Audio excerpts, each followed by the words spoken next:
Detective Comics 1094, Tom Taylor writing with MIKEL JANÍN on the art. So, this is a sting operate. Well, not sting. That's not the right word. Infiltration operation. Infiltration undercover. Yes, for Damien. Yeah. That's the main gist of this one.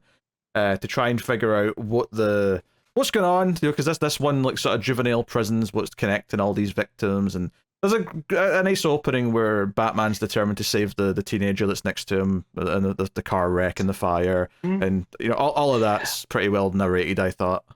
One of the better handled because Batman's, that makes sense, right? Like he factored in Asema doing stuff with pharmaceuticals, so he has essentially Bat Narcan ready to go, which I did like, Yeah. Just so he can save the kid.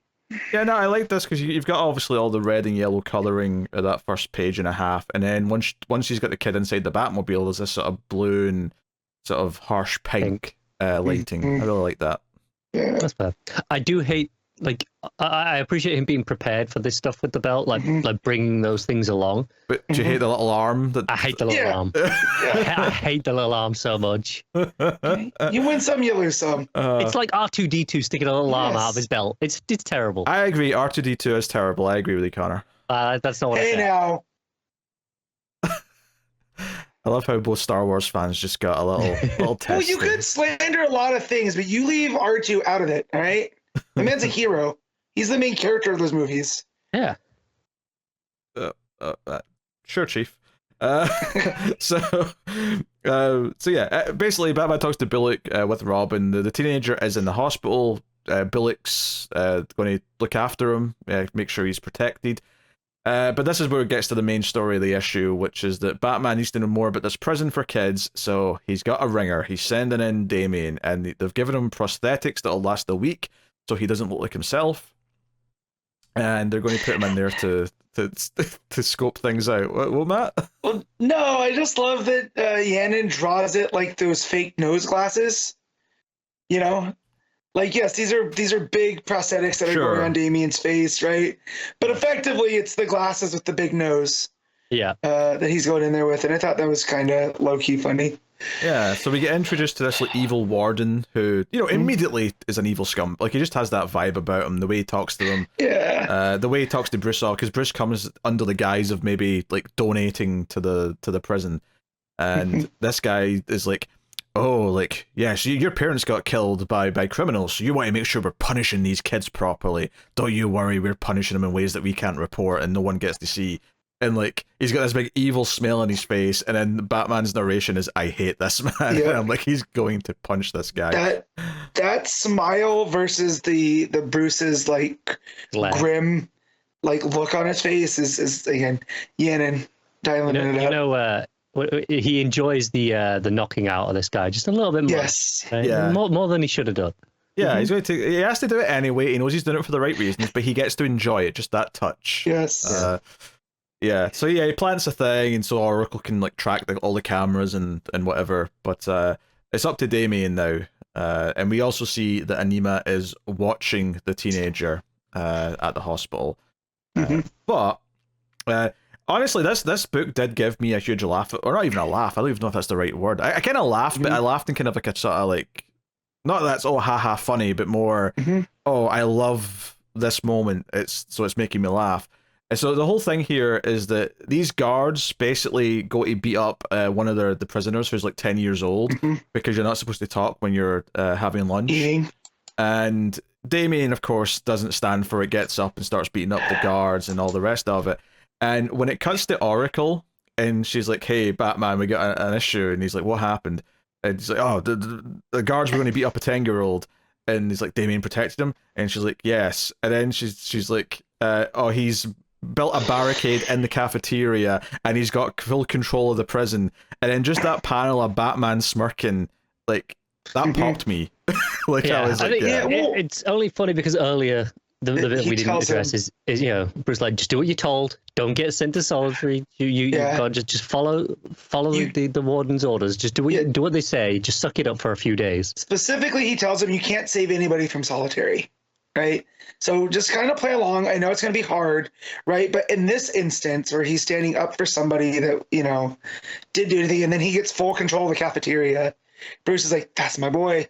Yeah. And obviously he calls him and says, look, you're going to have to, like, sort of circumvent this, Damien, and deal with it. Yeah. So Damien comes out and says, look, I'll surrender on the condition that only I get punished, no one else. And the creepy Warren's like, oh, accepted. Yes, we will torture you. So they hook him up to a table, and they've got electric probes or whatever. We don't actually get to see exactly what they do. He's got a syringe. I'm sure Connor loved that panel. Yeah, outside of stealing his blood.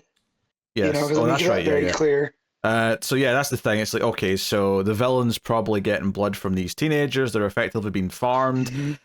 So Batman comes to get him out of solitary, and he's like, look, I need to stay and figure out more stuff. And he's like, no, you did what you were supposed to do. You can't stay in here. We have to go.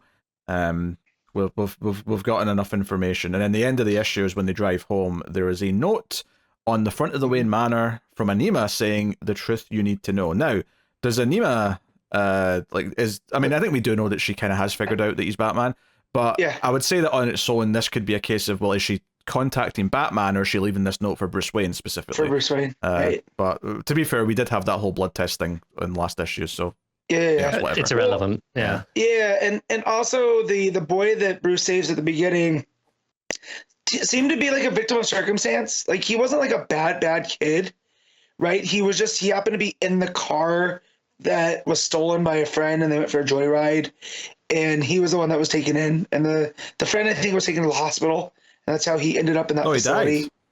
Oh, is it that he died? Right? Yeah, because Batman went on about that at the start. He was like, "Oh, you had to sit there and watch your friend die." That's right. And so it seems like there's something a little bit more going on with these kids than what we thought with Asema just, taking them out to snip the loose ends or whatever. Yeah, I mean, is it possible? Well, I'm sure Batman will never be on board with her killing them. Yeah. Is it possible that she has some kind of more slightly noble intention than just being a murderer? Yeah. Right. Seems like it might be leaning that way based on that note. Yeah.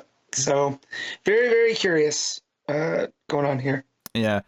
No, I thought this was pretty good. I think it had that main focus of the Damien and the prison story to kind of anchor it and made it feel like we got a full chapter. Added some weight to how much Batman cares about these teenagers.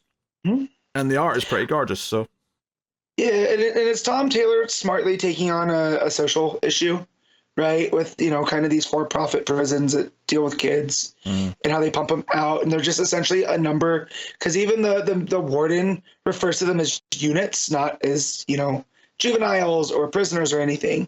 He's just looking at them as numbers. So, Taylor does this in a way where it doesn't come off as preachy or anything, which, units is like one step away from calling them assets. Like, it's just one little baby step away from that. So, and then it's in line with what Taylor was doing over on Nightwing with the corruption of the city and whatever. So, I like to see it continuing here in Gotham. Yeah, I really like that Damien and like Oracle and some of these other characters have been like prominent supporting cast in this book. It doesn't feel like Taylor at any points had this feeling of like, oh, it has to be just a Batman book. No, there's like the entire Bat family can rotate in and out as they make sense for the story, which is cool. So yeah.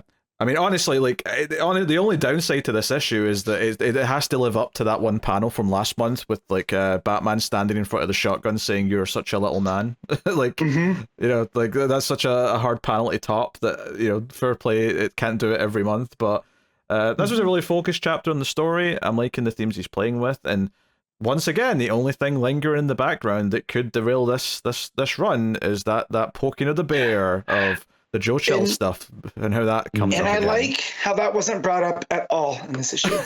I'm sure you did. Which means we got a double dose of it next time. Don't say that. To be fair though, it's always been like just sprinkled one, every few issues. It's had like a thing. At some point though, we're getting a full issue dedicated to it. Probably, and. That's the thing. It might not be bad. It might, like he's teasing us. He's teasing that it could. We're all worried about what he might do with it, but I'll give Taylor some faith.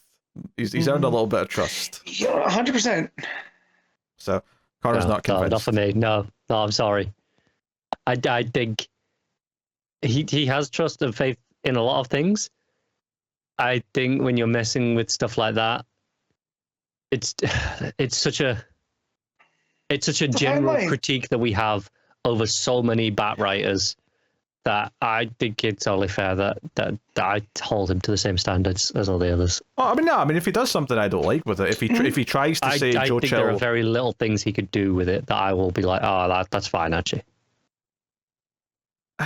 It just kind of depends. As long as he doesn't have Joe Chill intentionally kill the Waynes. Yes, that's what I was going to get at. That's the main thing. As long as he doesn't. As long fall as it's victim still to that. a random act of violence, and if he sees that it's Thomas Wayne, and that motivates him to pull the trigger a little bit, it'll still be a bit disappointing because it's not nearly as random.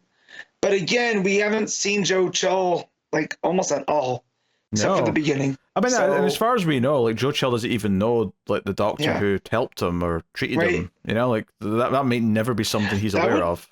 And that would be a thing too, that he finds out later that that's the doctor that saved him, and he's responsible for the death of. You know what I mean? Maybe that could affect him later. I just think for me personally, even if it's maintains everything from the past and it's not injecting new stuff into that, if it's instead it's about Bruce confronting him and having to deal with that, I'm just not particularly interested in that side of it either. Again, but again, you don't know if that's what they're going to do though. I don't. But as of right now, all we really have is that Joe Chill had a daughter that is factoring into the plot, and that could just be that. And if it's just that, then I'm not going to be mad. Right, but it's not going to be just that. I'm sorry, it's not. Maybe we don't know. Yeah, he's not done the crime yet, so I'm not going to convict him. All right, well, I will, and you can drag him out of prison later if I'm wrong. Can't investigate in solitary, Tom Taylor. Aye, very good. Yeah. No, I mean, I really like this. I think this run is kind of playing to the strengths that Taylor usually has, which is good serialized storytelling, where I'm always kind of invested in the larger arc, as well as just whatever he's focusing on in for the single issue. It's kind of the perfect. He's one of the better ongoing writers in that sense, and why I like his work so much is that I tend to find I like following his runs. So, all right, Matt, what are you giving Detective Comics? I'm at 8.5. Connor. Wow, that was high. I think it's a solid issue. It's good. Probably a 7. I think Jan does a lot of heavy lifting as well, especially with him doing his own colors. I think he's doing great here. It's a solid 8 out of 10 for me. I think it's a great chapter of the run and the arc. I love Damien getting a bit focused. The heart of him protecting the other kids and all that, I think really worked. And Batman not even being pissed that he technically went against what he said, because yeah, you're right. If I was in that position and I saw a 10-year-old about to get punched or hit with a bat, I'd have stepped in too. So yeah, like father, like son, I guess.